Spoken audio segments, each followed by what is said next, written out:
Hey, my name is Nick, and yes, in this video, we are building an innovative miter saw station using tool cabinets from a big box store. But let me level with you. The takeaway from this video is actually way bigger than that. I've been struggling with this issue, and I think if you're a professional or creative, this might be the biggest woodworking mistake that I've made in my maker journey. So let me share it with you because I believe you're probably making a version of this mistake too.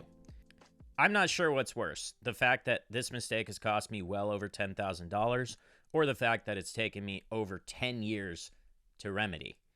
The issue is right in front of my eyes, and it's called inefficiency. I've been wasting time. See, I've been making YouTube videos and watching myself struggle. I calculated how long it takes me to set up and break down my miter saw station, which is on the driveway on top of 2x4s and sawhorses. And the answer shocked me. How long do you think? I won't even bury the lead. It's 1,000 potential hours over the lifetime of me owning that saw.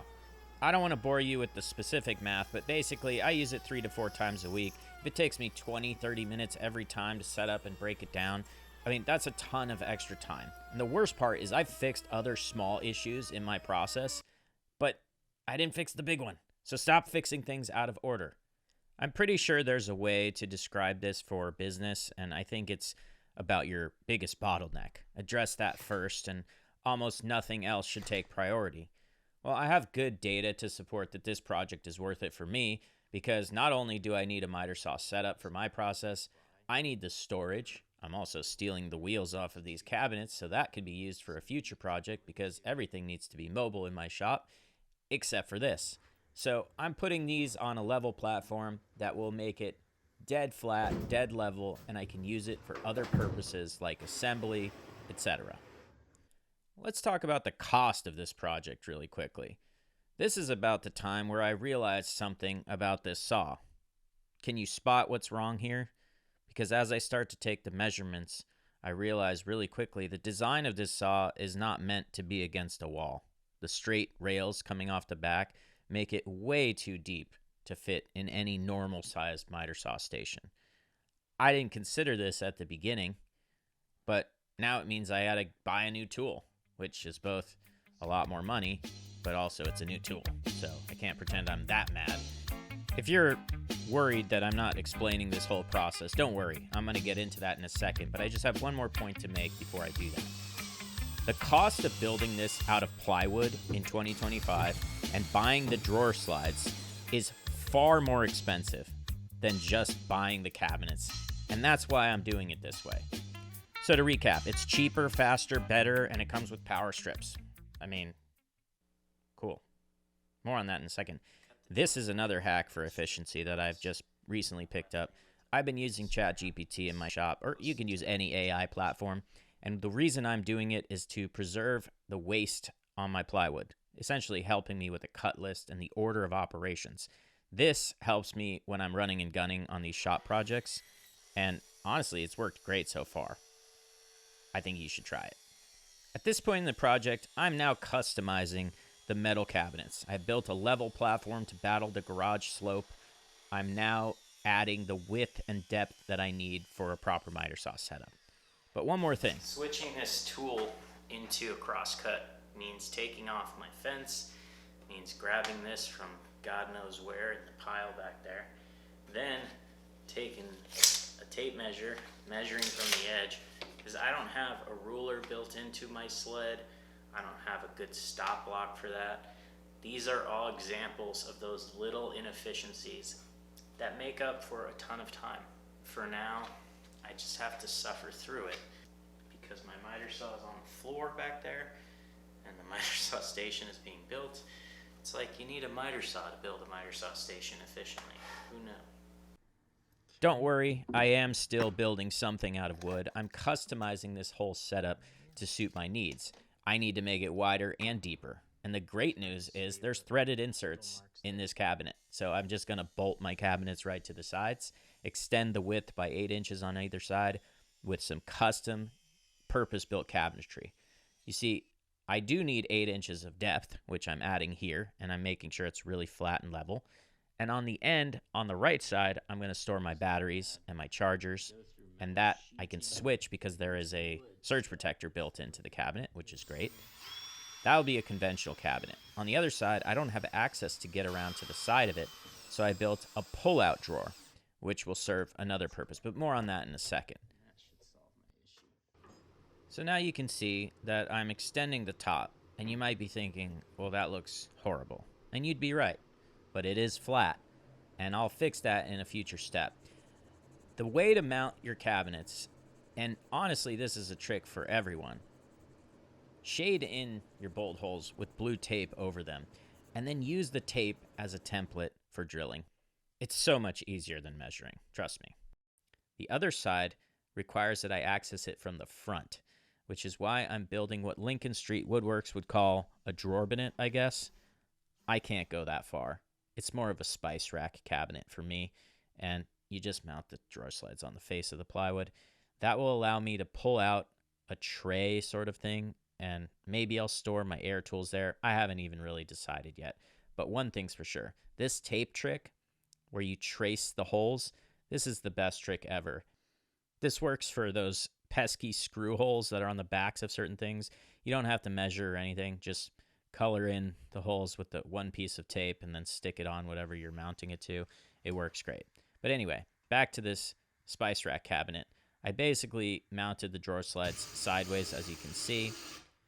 And once again, just so that I can access this at the front of the miter saw station since my air compressor is in the way, the other side, which contains the battery chargers, that will be covered by a door that will swing open, and I can't do that here. So whatever your situation is, I'm sure one of these two options will account for it, and I think it worked out great. More on that later. The next step was something I had never done before, laminating my MDF surfaces. I'm using black matte laminate from Formica, and this stuff was actually pretty easy to install. I had never done it before, but essentially score the top and snap it. That's what you're going to see all the other YouTube creators do when they do this process. And that is, in fact, the best way to do it. But one thing differs because I'm in California. It was annoying to me at first, but after doing it, I actually think it could be a better process depending on what you value. Normally, these things are adhered with contact cement, and that stuff is extremely toxic. In California, that stuff, I think, has been outlawed, or the formula was changed so that it doesn't function as well. So I'm using 3M 90. This is their max strength spray glue. I just attached black laminate to my work surface for my miter saw station, and I've seen a lot of people on YouTube do this. Normally it's done by rolling on a coat of contact cement on both sides, letting that dry, and then attaching it, usually with like stickers between so you don't stick things down, because once it touches, it's over. Well, I was gonna do that, but then I realized I live in California, and they outlawed that. Somehow you cannot buy the solvent-based stuff here, so I went with this. The jury is out on whether it's more durable, but is it durable enough is the actual question.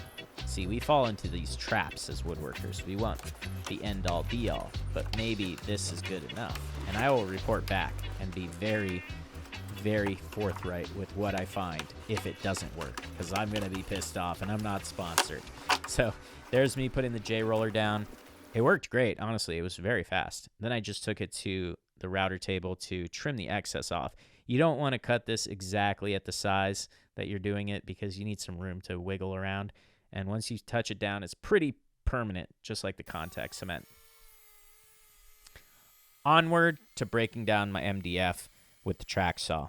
I got to use the TSO guides for the first time on this project, and they are amazing. Again, I'm not sponsored, but basically you have this registration pin that you can drop down to make repeatable cuts, which is really advantageous when you're making two countertops that are exactly the same, and MDF is really heavy, and your track is not long enough to do it in one shot.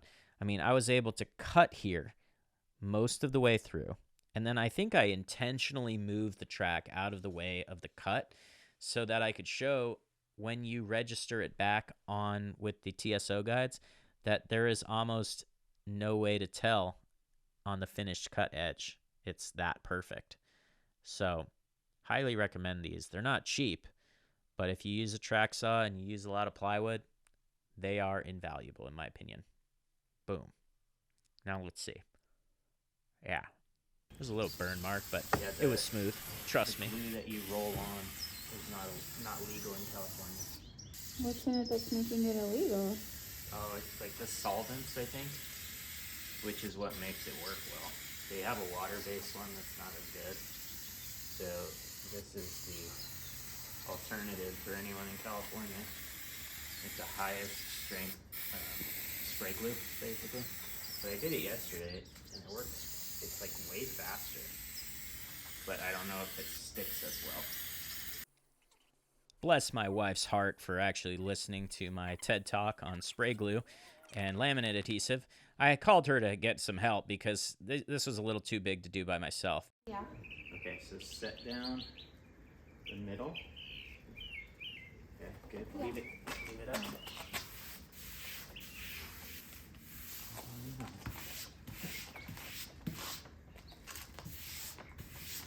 Drop it? Yeah. And then you just J-roll it.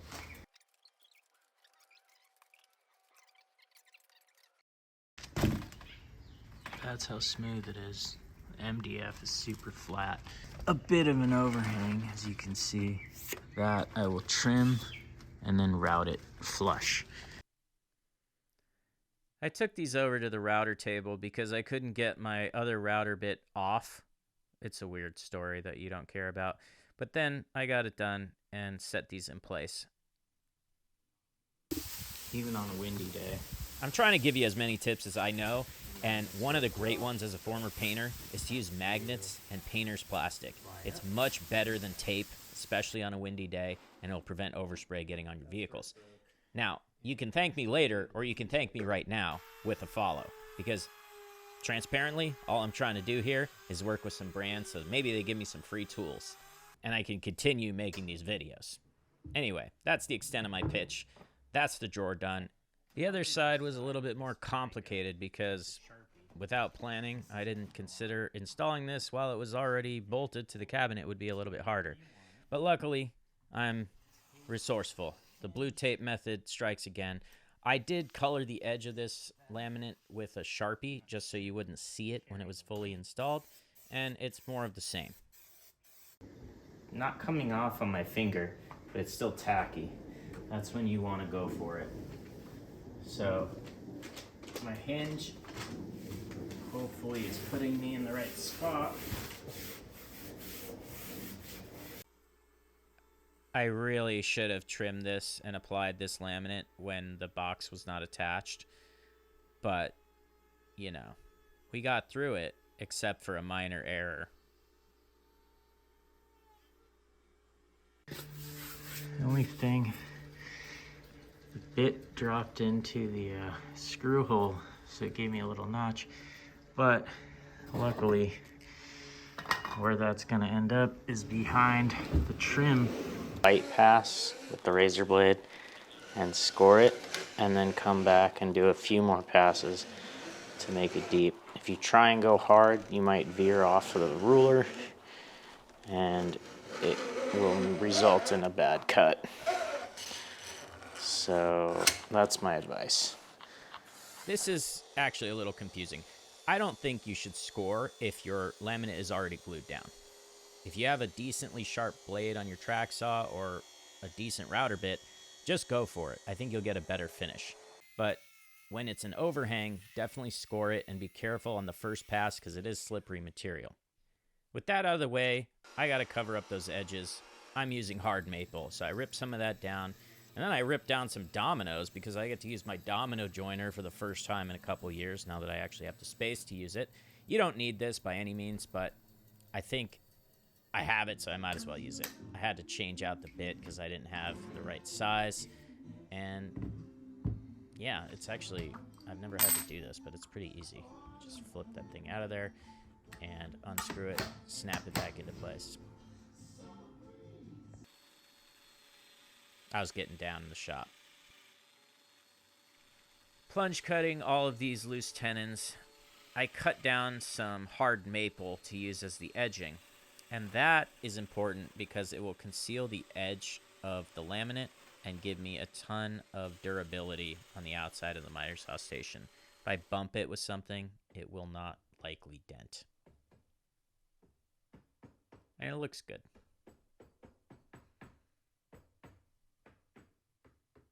Okay, so now this piece, I put the widened slots in the actual top because I couldn't reach far enough over. So it's flush here, and then I can slide them together until they match. And that is pretty damn good right off the miter saw. As I continued putting this together, I was really grateful that I didn't attach the top because I needed to clamp these things. They had bowed a little bit under the stress. And then it was on to my least favorite part of this entire build. Routing MDF. It is dusty, it is noisy, and ultimately it's a bad time. But I needed to put T-track in the top for my miter saw adjustment. I don't want to use a tape measure every time, and this is the cost of doing business. It wasn't worth it. Well, it was worth it. What am I saying? Look at that. Chip extraction is non-existent with this MDF and a straight bit. 3/4 inch bit. I used the actual track to measure what I needed and then some. So it's about a fingernail underneath the surface so that I can slide things easy over the top and not wear down the edge of that blue anodized aluminum. Then I did a second pass for a metal tape measure edge that I'm going to put in there that has metric and imperial on it. That was only 1/2 inch, and it's just enough to take the laminate away.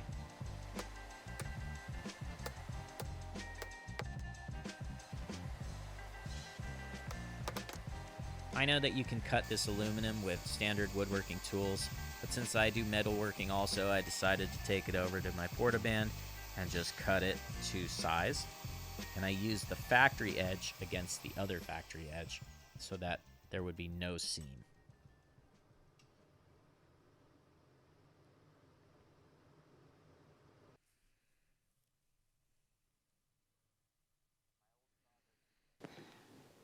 My old saw doesn't fit.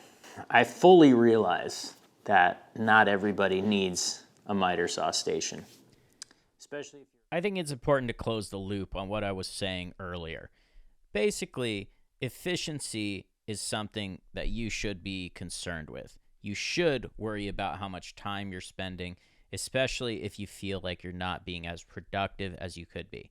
And everybody is completely different.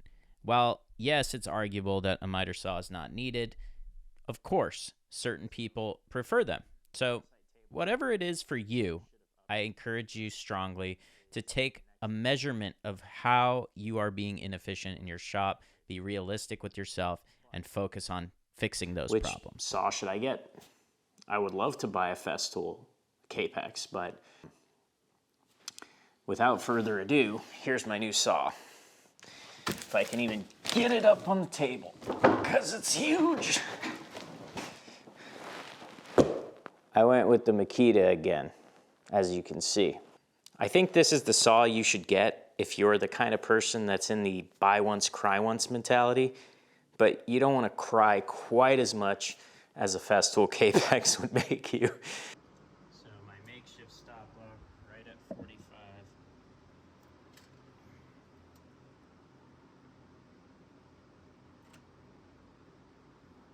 Some final notes about the efficiency. So now I don't have to carry my saw outside. I've got plenty of outfeed support. I have the measurement system right there. The dust collector turns on automatically, and the saw is cutting extremely accurately. Much better than my old saw, much better than my old system. So I just had a couple things left to do here. I did a project with the tool, and I have to say, I think I've solved my problem as best I can for now.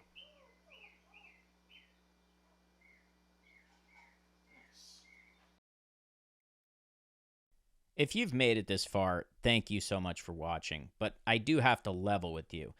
I'm taking this logo off not because the company didn't pay me, they're not sponsoring me, and not because I'm vain, even though I might be. I'm putting my logo here as a reminder. My brand is called Design is Blank because I believe I can apply design thinking to pretty much any problem, and I plan to do that in my new workspace, which needs a name, by the way. If you have any ideas, I'm all ears. But what I'm saying is that new things are coming, things I couldn't do in the past, innovative shop projects, new ideas for content creators, interesting perspectives on furniture. Functional furniture is my passion, and I do design and other things as well, and I can share techniques and various tips and tricks that I've learned throughout my career. Also, as far as free sponsorship goes, Jimmy DiResta is awesome. Is he not? If you haven't been inspired by him, I don't know where you've been. But the YouTube community of makers has inspired me. Old school television like this old house has inspired me. You have inspired me as a community member, whether you've posted something interesting, whether you've commented, whether you've been a part of an event. I appreciate absolutely everybody in the maker community. And thanks for finding me if you found me. Cheers. But wait, there's more. I forgot to show you all the details. So here we go. I have a few more things to do, to be honest. I didn't put a door on this yet, but you've seen a door.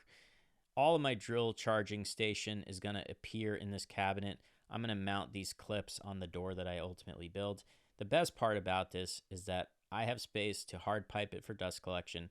I have space to throw oversized jigs behind the cabinets, so I am utilizing that, though I could probably make it better in the future. I'm good for now. When I close this in, I will be able to shut off all of my power at the same time, which is good because I won't have to leave things on charge overnight or when I leave the shop. I don't like doing that. As far as the surface goes, it's dead flat. It's resistant to glue. The laminate's going to protect it for a long time, and the hard maple around the edge looks great and will function really well too. The measurement system that I have is awesome. I have metric and imperial. I have the stop blocks now. They work great, and I've just completed a simple project, and you can see there is dust. I do think the Makita design could get a little bit better as far as the dust collection goes, but no miter saw is perfect. The hose that I'm using is kind of too long and a little bit too floppy to be as effective. And I'm also using an old rigid shop vac that is powered and triggered by the use of the tool. It stays on for 10 seconds, which feels too long for me, but maybe it's not. I haven't decided yet. I might swap that out in the future. But anyway, that's pretty much it. I think this build came out just as I had hoped. It looks good, it works well, and it was cheaper and faster to build than the alternative. So until next time, this is Design is Blank. See ya.